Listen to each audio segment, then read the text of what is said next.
الحمد لله نحمده ونستعينه ونستغفره ونؤمن به ونتوكل عليه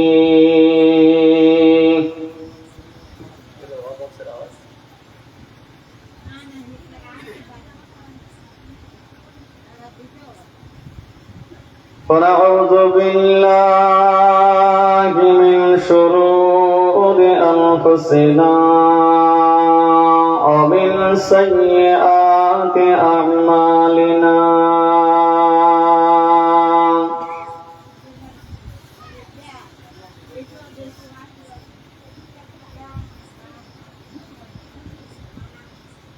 من يهده الله فلا مضل له ومن يضلله فلا هادي له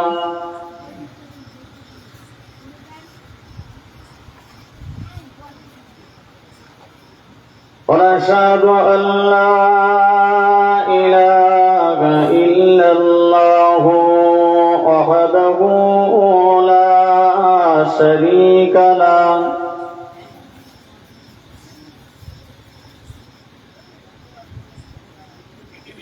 ونشهد أن سيدنا وحبيبنا ومولانا محمدا عبده ورسوله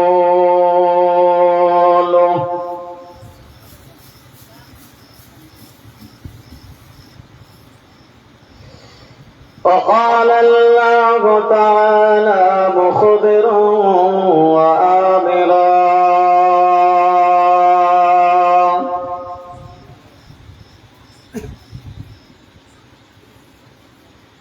إن الله وملائكته يصلون على النبي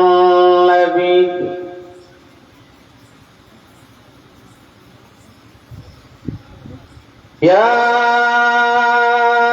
أيها الذين آمنوا صلوا عليه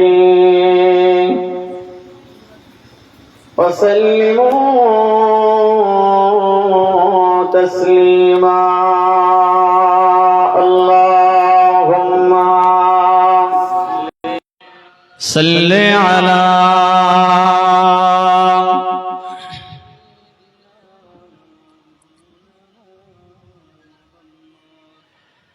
وعلى آل سيدنا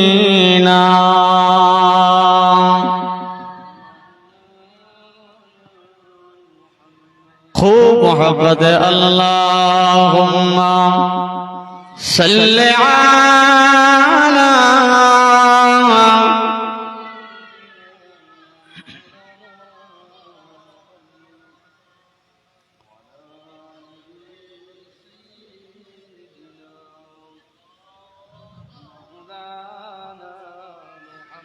غلام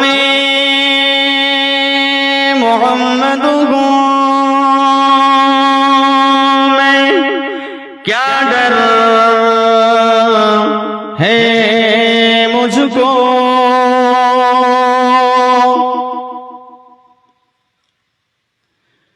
غلام میعون کی گزارا کروں گا اجل سے پڑا ہوں میں قدموں میں ان کی جدائی نہ ہرگز گوارا کروں گا اللہم একটু মহব্বতে পড়ো বাবা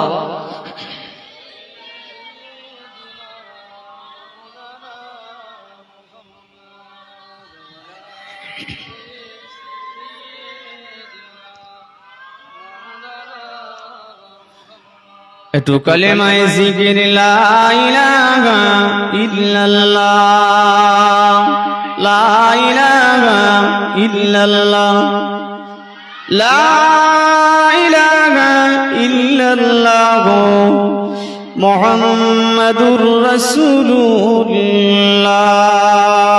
সবাই পড়েন হাসবি রব্বি জাল্লাল্লাহ মা ফি কলবি গায়রুল্লাহ নূর মুহাম্মদ সাল্লাল্লাহ হক লা ইলাহা ইল্লাল্লাহ, লা ইলাহা লা ইলাহা ইল্লাল্লাহ মুহাম্মাদুর রাসূলুল্লাহ। আল্লাহুম্মা সাল্লি আলা সাইয়্যিদিনা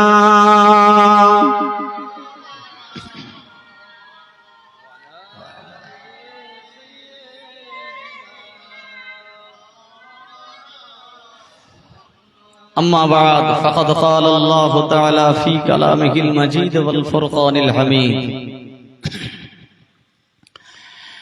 بسم الله الرحمن الرحيم ما آتاكم الرسول فخذوه وما نهاكم عنه فانتهوا قال الله تعالى في كلامه المجيد والفرقان الحميد يوم يفر المرء من أخيه وأمه وأبيه وصاحبته وبنيه قال رسول الله صلى الله عليه وسلم إذا مات الإنسان انقطع عنه عمله إلا من ثلاثة إلا من صدقة زارية أو علم ينتفع به أو ولد صالح يدعو له أو كما قال عليه الصلاة والسلام प्यारे हाज़रीन महफिल আমার দিনদার নেককার ইমানদার পরহেজগার আল্লাহওয়ালা বাবাজিরা নওজোয়ান যুবক ভাইয়েরা আমাদের ঘরের ছেলেরা বাচ্চারা পর্দার অবস্থিত আমার মা ও বোনেরা বিশেষত আপনাদের মসজিদের সুযোগ্য ইমাম সাহেব ভাই আমার ওলামায়ে কেরাম গণেরা আল্লাহ পাকের দরবারে লাখ লাখ কোটি কোটি শুকরিয়া যে আল্লাহ পাক মাগরিবের পর থেকে নিয়ে শুরু হয়েছে নাকি এ যাবৎ পর্যন্ত এতক্ষণ পর্যন্ত অনেক ওলামায়ে হযরত গণেরা ওয়াজ নসিহত করেছেন। আমার আগে ইমাম সাহেব ভাই বড় মূল্যবান কথা বলছিলেন। ছোট্ট একটা মাহফিল হলেও মাহফিলের গুরুত্ব আল্লাহ পাকের দরবারে অনেক অনেক বেশি। শর্ট সময়ে অল্প টাইমের ভিতরে কোরআন শরীফের আয়াত থেকে কয়েকটা আয়াতে কারিমা তেলাওয়াত করেছি। পূর্ণাঙ্গ বিস্তারিত করতে গেলে পরে বহু সময় আমার নবী পাকের মুখস্থিত একটা হাদিস শরীফ আমি তেলাওয়াত করেছি। আল্লাহ পাকের দরবারে দোয়া চাই আল্লাহ যেন তৌফিক দেন, অল্প সময়ের ভিতরে কিছু যেন বলার তৌফিক দেন। এখন কথা হলো, ভাই আমার আলোচনা করছিলেন গুরুত্বপূর্ণ বিষয় নিয়ে, নামাজের কথা নিয়ে আলোচনা করছিলেন। এখন আমি আপনার কাছে প্রশ্ন করতে পারি, বা সমাজের মাটিতে এখন জলসা হোক, মাহফিল হোক, মিলাদ হোক, মসজিদে শুক্রবারের দিনে জুমার বায়ানে হোক, বাস্তব যেটা নামাজের কথা আলোচনা করলে মানুষের গুরুত্ব কমে না বাড়ে? বলেন বলেন, শোনার গুরুত্ব কমে না বাড়ে? আমার কথা বুঝতে পারছেন কিছু? নামাজের আলোচনা জলসা, মিলাদ, মাহফিল যেখানে হোক না কেন, বিশেষ করে শুক্রবারে জুমার দিনে যদি চুমুক আলোচনা করা যায়, ম্যাগনেট আলোচনা করা যায়, ঝুট আলোচনা করা যায়, দেখবেন চোখের ঘুম চলে যাবে। আর নামাজের আলোচনা করলে দেখবেন এই যেন সারা জনম ধরে এই ঘুমোয়নি আর কি, এমন পরিস্থিতি, যত ঘুম ওর মসজিদে। এর দ্বারা কি বোঝায়? নামাজের আলোচনা করলে শরীরটা শীতল হয়, ঠান্ডা হয়ে যায়, যার জন্য ঘুমটা আসে।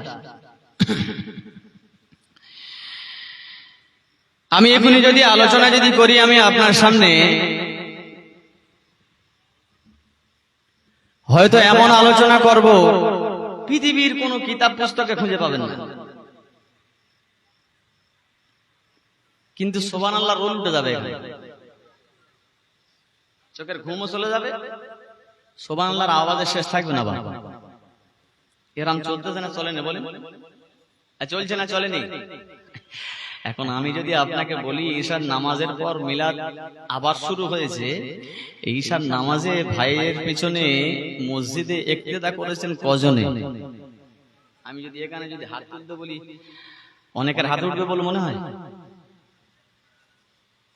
অনেকের উঠবে। আমি কি বলছি, অনেকের হাত উঠবে বলে মনে হয়? উঠবে না। মাহফিল শুনে লাভ হবে তো? এই ছেলেরা মাহফিল শুনে লাভ হবে তো? সর্বপ্রথম আমাকে বলুন, আমি যে 1 ঘন্টা বায়ান করার চেষ্টা করছি বা করব, আশা করে এসেছি, আমার বায়ান করবার পূর্বে সর্বপ্রথম বলি, যারা এসা জামাতে যাওনি বা জীবনে ঠিক মতো যাওনি, কেবল জুমার দিন আর ঈদের দিন যাওয়া হয়, ওই রকম অনেক ভাই আমার মাহফিলে বসে আছেন, নিয়াত করতে পারবেন এটাই যে আজকেকার জন্য জীবনের শেষ মাহফিল, শেষ বৈঠক, জনমের মতন নিয়াত করে নিলাম, আগামীতে আর যতদিন বেঁচে থাকবো 5 ওয়াক্তের নামাজ ছেড়ে দেব না, এরকম নিয়াত করা যাবে কি? হবে একটা নিউ ছেলে, একদম যে নামাজ পড়ে না 5 ওয়াক্ত, একটা হবে, একটা হবে। আজকে 2টো অফার দেব, 2টো অফার। কি অফার? এই শিবনগর এলাকার যদি কোনো যুবক, কোনো ছেলে মদ পান করো, শরাব পান করো, এই মদ পান করার ছেলে সন্তান, শরাব পান করার ছেলে সন্তান, এই মদ পানকারী দোয়া আল্লাহ পাকের দরবারে কবুল হয়ে যাবে। এই অফার শুনবেন না? শুনবেন না? এটা নতুন কথা কিন্তু বলুন। মুসলমান সমাজের মুসলমানের ছেলেরা যারা জেনা ব্যভিচারী করে, এই জেনা ব্যভিচারীর দোয়া আল্লাহ পাকের দরবারে কবুল হবে। দুটো কিন্তু মারাত্মক অফার।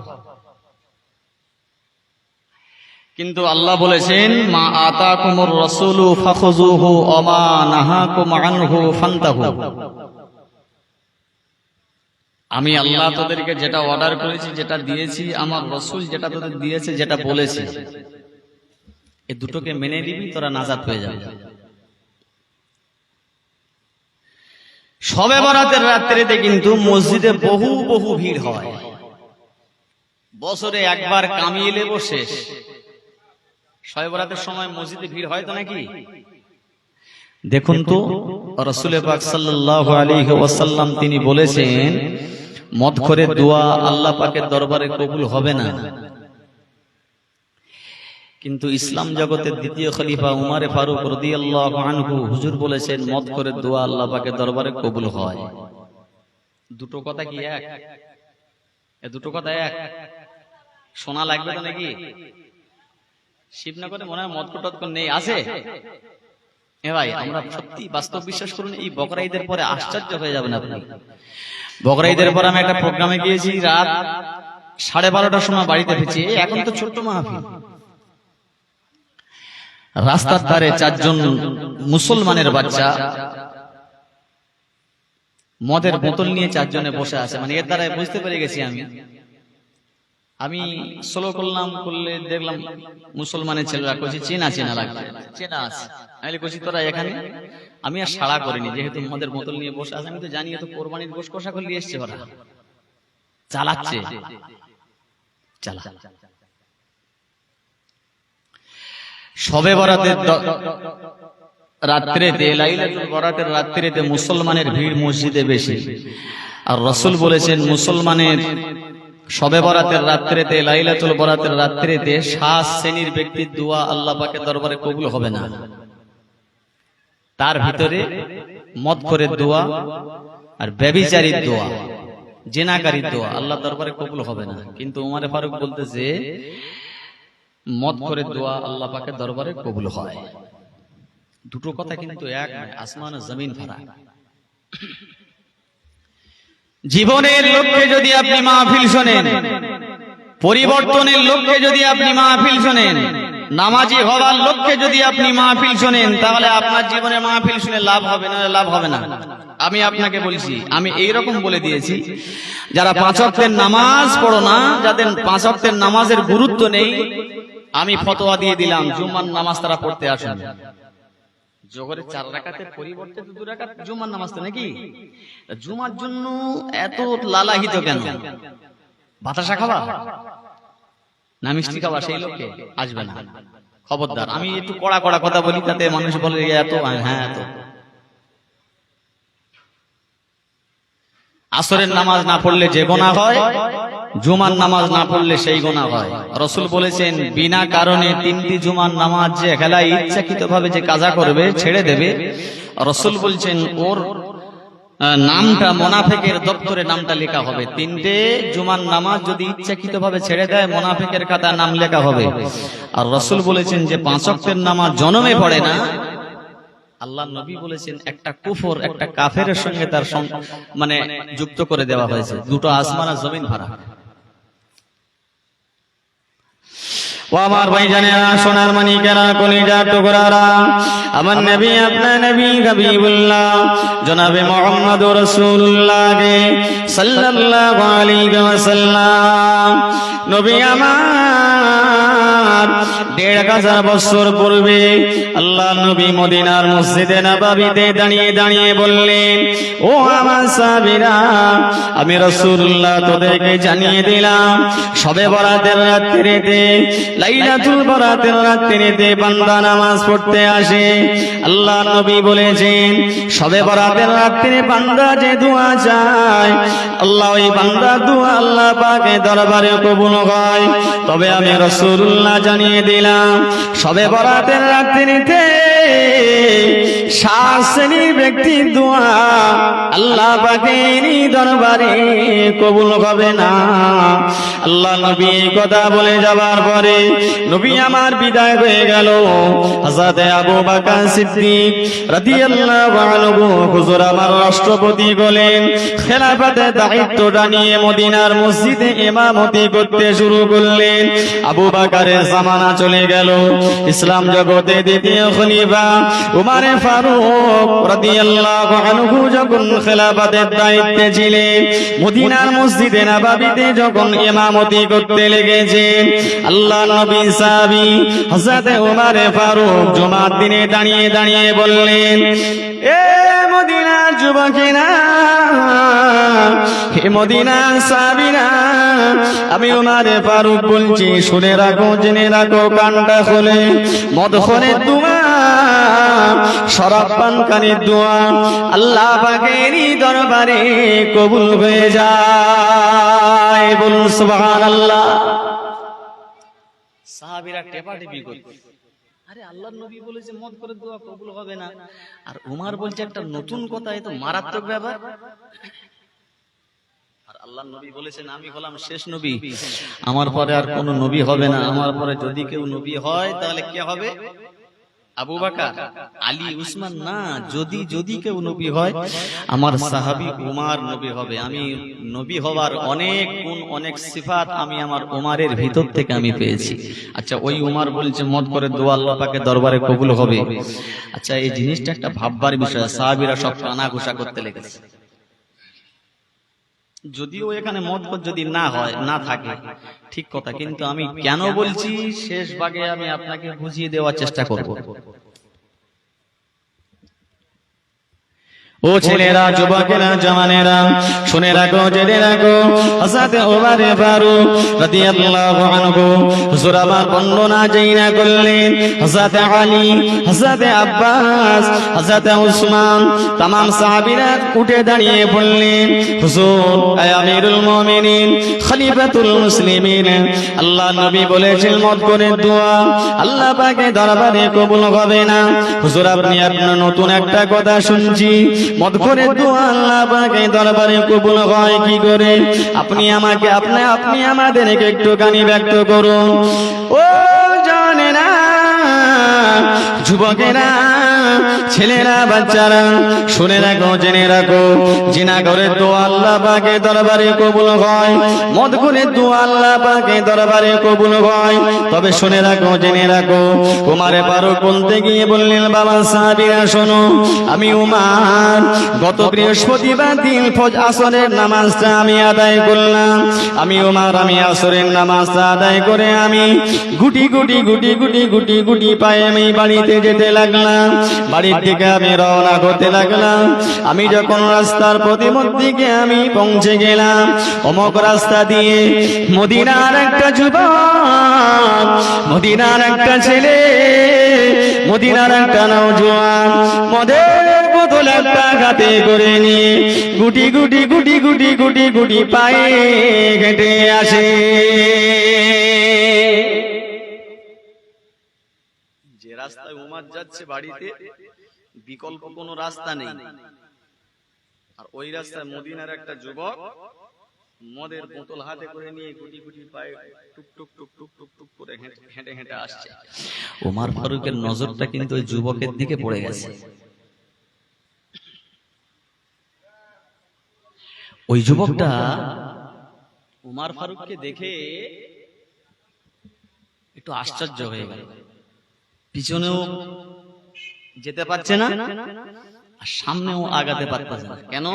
এখন উমারের রাজ চলছে, অন্যায় করলে পরে উমার ছেড়ে দেবে না।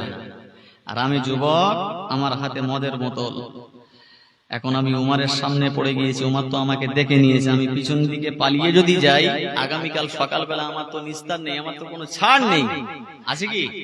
উমার ডাকবেই। আর উমারের বিচার কঠিন বিচার। কোন কে ছেলে, কে নাতি, কে পুতা, ওসব কোনো কারবার নেই। অন্যায় তো অন্যায়। ছেলেরা, জওয়ানেরা, যুবকেরা, ছেলেরা, বাচ্চারা, শুনে রাখো, জেনে রাখো, আল্লাহ পাক কোরআন শরীফের ভিতরে বললেন, কুল ইয়া ইবাদিয়াল্লাযীনা আসরাফু আলা আনফুসিহিম লা তাকনাতু মির রাহমাতিল্লাহি ইন্নাল্লাহা ইয়াগফিরুয যুনুবা জামিআ ইন্নাহু হুয়াল গফুরুর রহিম। শুনে রাখো, জেনে রাখো, ছেলেরা, নামাজ পড়োনি, ঠিক মতো রোজা রাখতে পারোনি, গাতে ধরে পায়ে ধরে বলে গেলাম, মদের রাস্তায় ডুবে আছো, জেনা ব্যভিচারের রাস্তায় ডুবে আছো, বাপ মাকে কাঁদাও, বাপ মাকে মারো, বাপ মাকে বাদ দিওনি, অনেক জুলুম যন্ত্রণা করেছো, মানুষকে ফাঁকি দিয়েছো, মুনাফিকি করেছো, গাদ্দারি করেছো, গা গা গা, মাথা চুল থেকে পায়ের নখ পর্যন্ত তোমার গোনায় ডুবুরি তুমি কেটেছো। আল্লাহ পাক নিজে ওয়াদা করেছে, বান্দার আসমান থেকে জমিন এর মাঝখান বরাবর বান্দা জীবনে যদি কোনো গোনাহ থাকে, আল্লাহ নবী বলেছেন, আল্লাহর কোরআন শরীফের আয়াতে বর্ণনা করেছে, বান্দা যদি গোনাহ থাকে, তারপরে বান্দা যদি আমার দরবারে যদি গোনার জন্য মাফি চায়, বান্দা যদি আমার দরবারে গোনার জন্য যদি ক্ষমা চায়, আমি আল্লাহ এত দয়াময়, আমি আল্লাহ এত গফুরুর রহিম, বান্দার আসমান থেকে জমিন বরাবর গুনাহগুলোকে আমি আল্লাহ মাফ করে দিয়ে থাকি। আর একটু জোরে বলেন সুবহানাল্লাহ। আলেম ওলামারা কি করে জানেন? লা ইলাহা ইল্লাল্লাহ মুহাম্মাদুর রাসূলুল্লাহ, এই কলেমা যে একবার পড়েছে তার ঠিকানা হবে জান্নাত, তাই না? বলেছে না বলেনি? বলেছে না বলেনি? وقال الله إني معكم, আল্লাহ বলছে আমি তোমাদের সঙ্গে আছি। তোরা জানা কর, ব্যভিচারী কর, যাই কর, আমি আল্লাহ তোদের সঙ্গে আছি। এটা কোরআন শরীফের আয়াত। আপনার এর উপরে বিশ্বাস আছে না নেই? আমি গতকালকের আমি একটা কোরআন শরীফের ওই আয়াতের উপরে আমি বর্ণনায় দেখছিলাম, তাফসীরে দেখছিলাম, আকালাল্লাহু ইন্নী মাআকুম। তারপরে কি বলেছে দেখি, লাইন আকামতুমুস সালাতা ওয়া আতাইতুমুজ যাকাত। আল্লাহ বলছে নিশ্চয়ই আমি তোদের সঙ্গে আছি, তবে যদি তোরা নামাজ না আদায় করিস আমি আল্লাহ তোদের সঙ্গে নেই। হয়েছে? তোরা যদি যাকাত ঠিকমতো যদি না দিস আমি আল্লাহ তোদের সঙ্গে নেই। এবারে বলুন তো দেখি, ওই কোরআন শরীফের আয়াত যদি কোনো আলেম যদি বলে দেয় ওয়াকালাল্লাহু ইন্নী মাআকুম, আল্লাহ তোমাদের সবার সঙ্গে আছে, ওই পর্যন্ত বলে যদি ছেড়ে দেয়, আমাদের বাঁদরামো কমবে না বাড়বে? বলেন, খুব বাড়বে। কিন্তু আল্লাহ বলছে যে নামাজ পড়ে আমি তার সঙ্গে নেই, যে যাকাত দেয় না ঠিক মতো আমি তার সঙ্গে নেই। এই জন্য ওলামারা এমন এমন ওয়াজ করে না, মানে ছেলে পুলেদের এমন লেলিয়ে দেওয়া ওয়াজ করে যে এরা পাগল করে দেয়। এরা জানে জুমা আর ঈদ পড়লে আমরা নাজাত, না হবে না। কলেমা পড়ে শুধু মুসলমান হয়েছি বটে, এর লক্ষ্যে যে আপনি জান্নাতে চলে যাবেন এর বিরাট ব্যাপার আছে। আমি এর বর্ণনা করতে গেলে অনেক সময় লাগবে, কিন্তু ধ্যান দিয়ে শুনুন আমি কি বলতে যাচ্ছি। ও ছেলেরা, জওয়ানেরা, যুবকেরা, তরুণেরা শুনে রাখো, হযরত ওমর ফারুক রাদিয়াল্লাহু তাআলা আনহু হুজুর আমার গুটি গুটি পায়ে কেটে কেটে যাচ্ছে। ওই যুবকটা পিছন ছাড়ছে না, পিছনের দিকে যেতে পারছে না। আমি যদি পিছনে যাই ওমর আমাকে ছেড়ে দেবে না, ওমর আমাকে ছাড়বে না। আমি যুবক কি করি এখন? ওই যুবকটা চুপটি মেরে দাঁড়িয়ে রইল। হযরত ওমর ফারুক রাদিয়াল্লাহু গুটি গুটি পায়ে কেটে কেটে যায়, রাস্তাটা অনেক দূরত্ব। এবার যুবকটা মদখোরটা কি করছে দেখুন। সোনারা ছেলেরা শুনে রাখো, জেনে রাখো, মদখোরের দোয়া কিভাবে আল্লাহ পাকের দরবারে কবুল হচ্ছে এবারে শুনে রাখো। অথচ হাদিস পাকের ভিতরে এসেছে মদিনার ওই যুবক, মদিনার এই ছেলেটা জনম জনম ধরে মদ খায়। মদিনার এই যুবকটা জনম জনম ধরে শরাব পান করে। উমারের ভয়ে, উমারের অবস্থা দেখে উমারের ভয়ে কম্পন হয়ে এবারে মদের বোতলে এক হাতে আছে, বাম হাতে মদের বোতল, ডান হাতটা নিয়ে আল্লাহ পাকের দরবারে তুলে দিয়েছে। আল্লাহ পাক, আমি মদিনার একজন যুবক, আমি বড় মদখোর, আমি বড় শরাব পান করনেওয়ালা। আল্লাহ পাক, আমি উমারের সামনে পড়ে গিয়েছি, উমার আমার বাঁচাবে না, উমার আমাকে ছেড়ে দেবে না। আল্লাহ, আমি আপনার দরবারে দোয়া চাই, হাতে আমার মদের বোতল, আপনার দরবারে দোয়া চাই, কেঁদে কেঁদে কেঁদে কেঁদে দোয়া চাই। আল্লাহ পাক, আজকে দিনেতে উমারের হাত থেকে যদি আপনি আমাকে বাঁচিয়ে দেন, আমি মদিনার যুবক, আমি আপনার সামনে কথা দিলাম, জনমে আর জীবনে কোনোদিন মদ পান করব না। বলুন সুবহানাল্লাহ। মদের বোতল হাতে আর এক হাতে মদ, এক হাতে দোয়া চাচ্ছে, দোয়া কবুল হবে? কবুল হবে? উমার যাচ্ছে, দূর রাস্তা তো, উমার যাচ্ছে, তার ভিতরে ও তো ভয়েতে কম্পন করে আল্লাহ পাকের দরবারে দোয়া চেয়েছে, আল্লাহ উমারের হাত থেকে যদি আপনি আমাকে আজকের বাঁচিয়ে দেন, জীবনে কোনোদিন আর। আচ্ছা, ওই যে দোয়াটা করেছে ওটা আমাদের মতন চিটিংবাজি দোয়া? বিপদে পড়লে যখন পিঠে চালা যখন পড়ে, কষে দেয় যখন, আল্লাহর কসম খোদার কসম ছেড়ে দেয় জীবনে করবেন। ও যে চোর, সেই চোর হয় না, হয় না বলেন? আমি বিস্তারিত করব, অনেক সময় লাগবে, ঘরোয়া মাহফিল তো করতে পারছি না। আল্লাহ পাকের দরবারে দোয়া চাচ্ছে।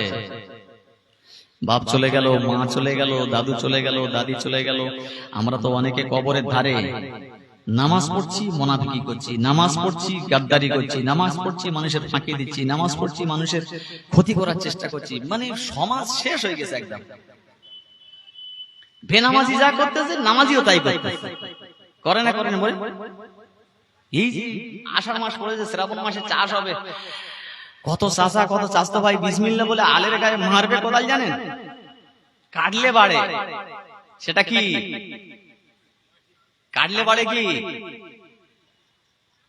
আর টানলে কমে, সেটা কি বলেন জানে? আছে পকেটে সব। এখন কেটে বাড়াবে, এখন 18 কাটা জায়গা 22 কাটা হয়ে বসে আছে। বিসমিল্লাহ বলে মারবে, ফজরের নামাজ পড়ে গিয়ে বিসমিল্লাহ বলে চাচা মার, খোদা চালা, কিছু লাভ হবে না।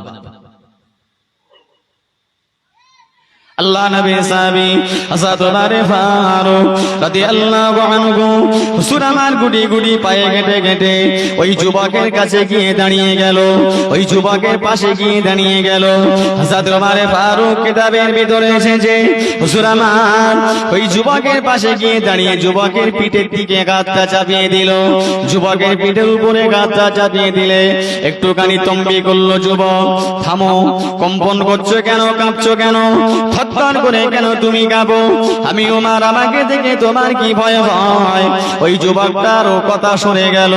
যুবক মাথা নিচু করে চুপটি মেরে থাকলো। হযরত ওমর ফারুক বললেন, যুবক রে একটুখানি দাঁড়াও, হাতে তোমার কি? ওই যুবকটা মাথা নিচু করে আছে। হযরত ওমর ফারুক রাদিয়াল্লাহু আনহু হুজুর আমার ওই যুবককে বললেন, যুবক হাতে তোমার যে বোতলটা আছে, ওই বোতলটা আমি ওমর আমার কাছে তুমি দাও। ওই যুবকটা আস্তে আস্তে বোতলটা ওমর ফারুকের হাতে তুলে দিয়েছে। এবারে বলুন ঠান্ডা মাথায় ওমর ফারুক রাদিয়াল্লাহু আনহু যুবকের হাতের মদের বোতলটা তালাটা চিবিটা যখন খুলবে, ওই মদের বোতলের ভিতরে পানি আছে না মদ আছে?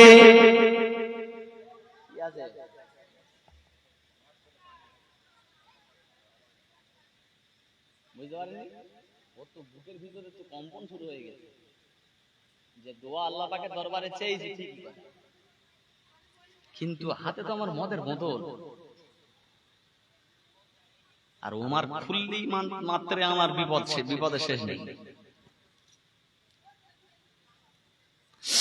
ও ছেলেরা, যুবকেরা, ছেলেরা, বাচ্চারা, মুরব্বিয়ান গণেরা, মায়েরা, বোনেরা, বেটিরা, ভালো করে শুনে রাখুন, ঠান্ডা মাথায় শুনুন। আমার আল্লাহ তো দয়াবান, আমার আল্লাহ তো দোয়া কবুল করনে ওয়ালা।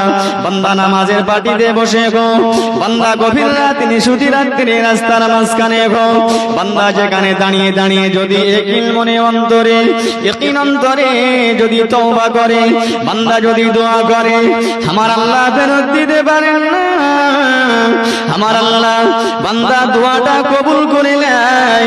হযরত ওমর ফারুক রাদিয়াল্লাহু আনহু এবারে তালাটা খুলছে, চিবিটা খুলছে।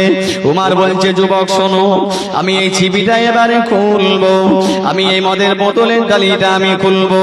এই ডালিটা খুলবার পরে যদি আমি মদ পাই, আমি ওমর, আমার কাছ থেকে তুমি রেখাই পাবে না। কালকে সকালবেলা তোমার বিচার হবে। ওই ছেলেটা লুটুপাটি করে কেঁদে কেঁদে যারে যার হয়ে যায়। আল্লাহ পাক, আমি এমন একটা বাদশাহ সামনে পড়েছি, আমার আজকের রেখাই নাই। হযরত ওমর ফারুক রাদিয়াল্লাহু আনহু হুজুর আমার মদের ডালাটা খুলে দেখে, মদের চিবিটা খুলে দেখে, আল্লাহ পাকের অসীম কুদরতে ওমর ফারুকের কাঁধের মদের বোতলের ভিতরে আল্লাহ পাক মদের পরিবর্তে আল্লাহ দুধ বানিয়ে দিয়েছে।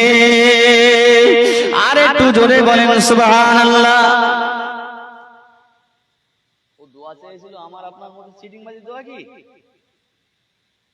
এই চিটিংবাজি দোয়া কি?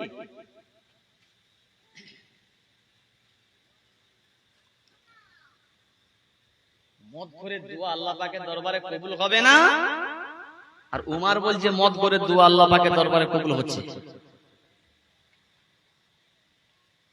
কিভাবে কবুল হচ্ছে বুঝে আসছে আপনাদের? আপনাদের বুঝে আসছে? আল্লাহ এমপির সামনে পড়ে যাই আর হুজুরের সামনে পড়ে যাই। আল্লাহ আজকে যদি মসজিদের এই হুজুরের সামনে পড়ে গেছি মদের বোতল, আল্লাহ মদ খাচ্ছি, আল্লাহ যদি ইমাম সাহেবের হাত থেকে যদি আপনি আমাকে আজকে বাঁচিয়ে দেন, আগামীতে কালকে আর মদ পান করবো না। ওমাল করবে না, করবে না, করবে না, করবে না, সে জায়গায় নেই তো। এ ছেলেরা, যুবকেরা শুনে রাখো, আমি সকলকে আমি বলছি, নামাজ না পড়লে সালাত না আদায় করলে তোমার নাজাত নাই। পৃথিবীর কোন হুজুর বলতে পারবে না যে হুজুর বলবে নামাজ না পড়লে তুমি জান্নাতে যাবে, ও চিটিংবাজ হুজুর, পকেট ভর্তি করা হুজুর। আমি আপনাকে বলছি এমন কোন ইতিহাসে দেখতে পাই না। তবে নামাজ পড়তে হবে, ইন্নাস সালাতা তানহা আনিল ফাহশাই ওয়াল মুনকার। নামাজটা যেন নামাজের মতো যেন হয়, যে নামাজি হবে তার দ্বারা মানুষের ক্ষতি হবে না, তার দ্বারা মানুষ দুঃখ পাবে না, কষ্ট পাবে না, বেদনা পাবে না, সে ফাঁকি দেবে না, চিটিংবাজি করবে না, মুনাফিকি করবে না, গাদ্দারি করবে না। ও ছেলেরা, জানেরা, যুবকেরা, আমি আপনাকে আজকে বলছি, জীবন ধরে যদি আপনি ব্যভিচারী করেন, জীবন ধরে যদি আপনি জিনা করে থাকেন, আপনি মদের বোতলটা যদি ধরে থাকেন, আবার আমি বলছি যদি সারা জনম ধরে যদি আপনার জীবনে শুধু গোনা আর গোনা, গোনা আর গোনা, গোনা আর গোনা, এমন জীবনের দিকে তুমি লক্ষ্য রাখো, পৃথিবীর কোন মুফতির কাছে তোমার যেতে হবে না। তুমি গভীর রাত নিশুতি রাত্রে বিছানায় শুয়ে শুয়ে বালিশের উপরে মাথা দিয়ে, মাথায় একটা হাত দিয়ে চিন্তা করো। আল্লাহ নবী বলেছেন, পৃথিবীর জমিনে সবার চাইতে বড় মুফতি হলো তার অন্তর, তার দিল, তার কলব।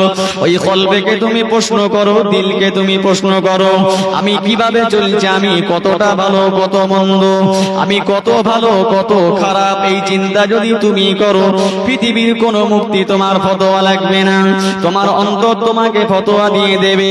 তোমার অন্তর যদি বলে তুমি জাহান্নামী, তুমি জাহান্নামী, তুমি অন্যায়কারী, তোমার অন্যায়ের শেষ নাই, এই অন্তরটা যদি গভীর রাত্রে যদি তোমার গাওয়া দেয়, ও ছেলেরা, অন্তরটা যখন তোমাকে ফতোয়া দিয়ে দেবে, গভীর রাত নিশুতি রাত্রে উঠে বসে বসে আল্লাহ পাকের দরবারে তওবা করে তুমি দোয়া চাও।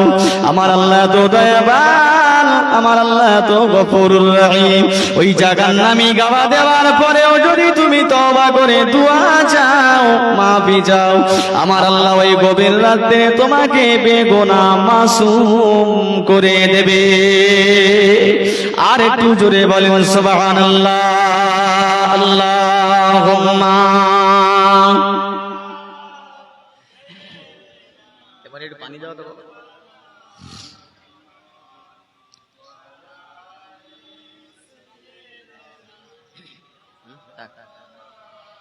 একটু মহব্বতে দুরূদ শরীফ, আল্লাহুম্মা সাল্লি আলা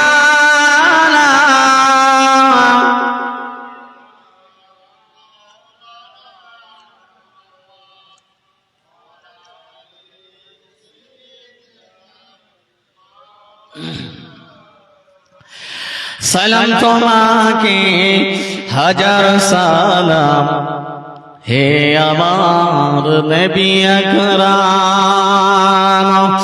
সালাম তোমাকে হাজার সালাম, হে আমার নবী আকরাম। শত শত দাল পাথর ছড়ায়, শত সুরে যায় প্রভাতের গান। শত শত দাল পাথর ছড়ায়, শত সুরে যায় প্রভাতের গান। হে আমার নবী আকরাম, সালাম তোমাকে হাজার সালাম, হে আমার নবী আকরাম। চির উম্মত দিন ইসলাম তোমার ওসিলায় আমরা পেলাম।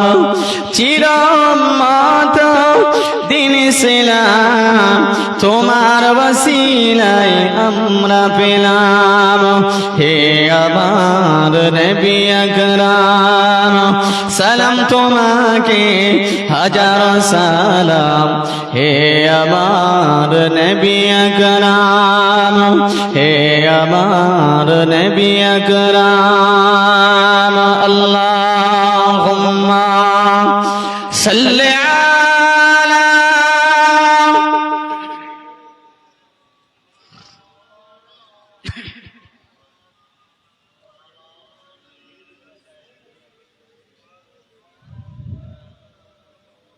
আমার সোনার মানিকেরা, কলিজার টুকরা,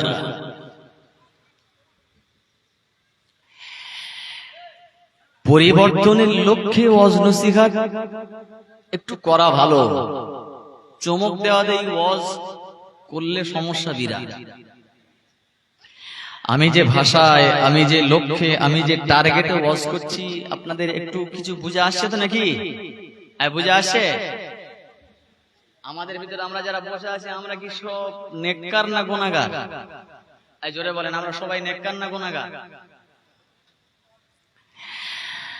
যারা নামাজ পড়ছি আমরাও গুনাহগার, আর যারা পড়িনি তারাও গুনাহগার।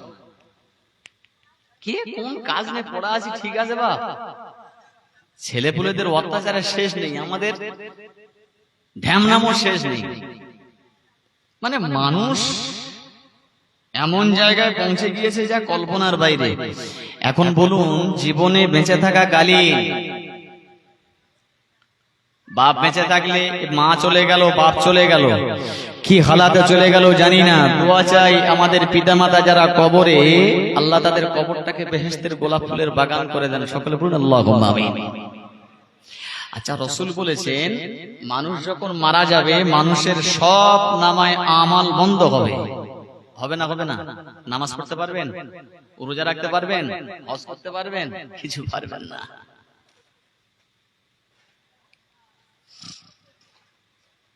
এখন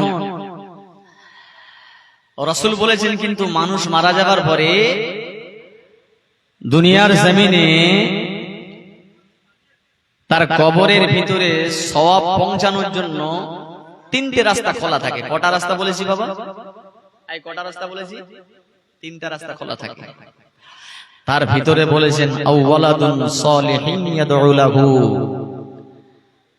যে ছেলে ব্যভিচারী করে, যে ছেলে জিনা করে, শবে বরাতের রাত্রে দোয়া আল্লাহ পাকের দরবারে কবুল হবে যদি ওকে বাপ মার জন্য দোয়া চায়। নাকি হবে?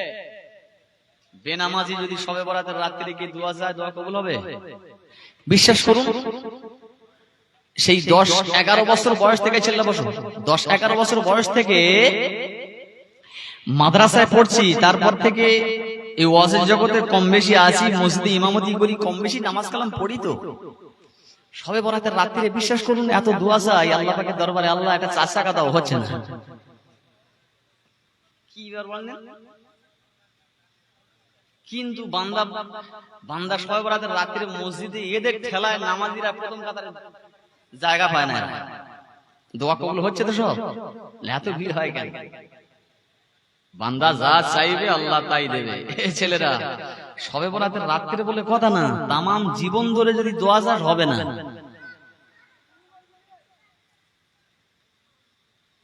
আর আউওয়ালাদুন সালিহিন ইয়াদউ লাহু, বাপ মা মারা গেছে, তুমি সন্তান, কোন সন্তানের দোয়া আল্লাহ পাকের দরবারে কবুল হয় জানো? আর কোন টাইমে আল্লাহ পাকের দরবারে দ্রুত গতিতে, বিদ্যুৎ গতিতে আল্লাহ পাকের দরবারে দোয়া কবুল হয়? তোদেরকে বলে যাচ্ছি, ভালো করে শোনো। শবে বরাতের রাত্রে না, শবে কদরের রাত্রে না। আল্লাহর নবী বলেছে ফজর, আল্লাহর 5 ওয়াক্তের ফরজ নামাজ আদায় করবার পরে বান্দা যদি আল্লাহ পাকের দরবারে দোয়া চায়, ভালো করে শুনে রাখো, শবে বরাতে না, শবে কদরে না, আর ঈদে না, বান্দা যদি আল্লাহ পাকের দরবারে যদি দোয়া চায়, কখন?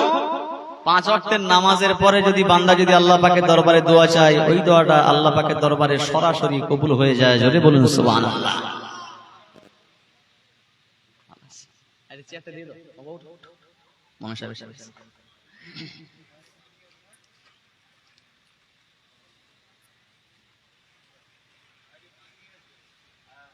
বাপ মরে গেছে, মা মরে গেছে, শবে বরাতের রাত্রে সারা রাত শুধু ঘুরতেছে, শুধু ঘুরতেছে, শুধু দোয়া করতেছে, ঘুরতেছে। কোথায় যাচ্ছি রে? ফকির সাহেব হুজুরের দরবারে। কি জন্য যাচ্ছি? দোয়া করতে। আরে ছাঁচড়া, তুই সারা জনম তোর নামাজ নিয়ে শবে বরাতের রাত্রে তুই এখানে ছুটতেছি, সেখানে ছুটতেছি, হুজুরের দরবারে ছুটতেছি, তোর দোয়া আল্লাহ পাকের দরবারে আল্লাহ লেবে বলে মনে হয়? আর তোর দোয়া কবুল করার টাইম তোমার আল্লাহ দিয়ে দিয়েছে। তো 5 ওয়াক্তের নামাজ পড়, যোহরের নামাজ পড়, আল্লাহ পাকের দরবারে দোয়া চাই, আল্লাহ আমার আব্বা মার কবরটাকে জান্নাতের বেহেশতের গোলাপ ফুলের বাগান করে দেন। আল্লাহ তো নিজে ওয়াদা করেছে 5 ওয়াক্তের নামাজের পরে বান্দা দোয়া চাইলে আমি আল্লাহ সেই দোয়া আল্লাহ পাকের দরবারে কবুল করি। তুই আসল স্টেজ ছেড়ে দিয়ে নকল স্টেজে ঘুরতেছি কেন?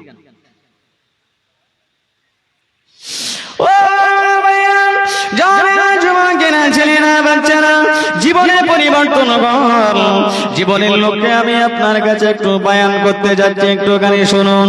কাল কিয়ামতের মাঠে ময়দানে মাশারে যে বিবিকে রেখে আপনি 2 রাত 5 রাত 10 রাত থাকতে পারেন না, যে সন্তানের লক্ষ্যে আপনি দুনিয়াতে এত সব কিছু টাকা পয়সা রোজগার অর্থ জায়গা জমি ঘর বাড়ি এত কিছু আপনি করছেন, একটুখানি লক্ষ্য রাখুন। আমি আপনার কাছে বলছি, আল্লাহ কোরআন শরীফের ভিতরে বললেন, আল্লাহ কোরআন শরীফের ভিতরে বললেন, ইয়াউমা ইয়াফিরুল মারউ মিন আখিহি ওয়া উম্মিহি ওয়া আবিহি ওয়া সাহিবাতিহি ওয়া বানি।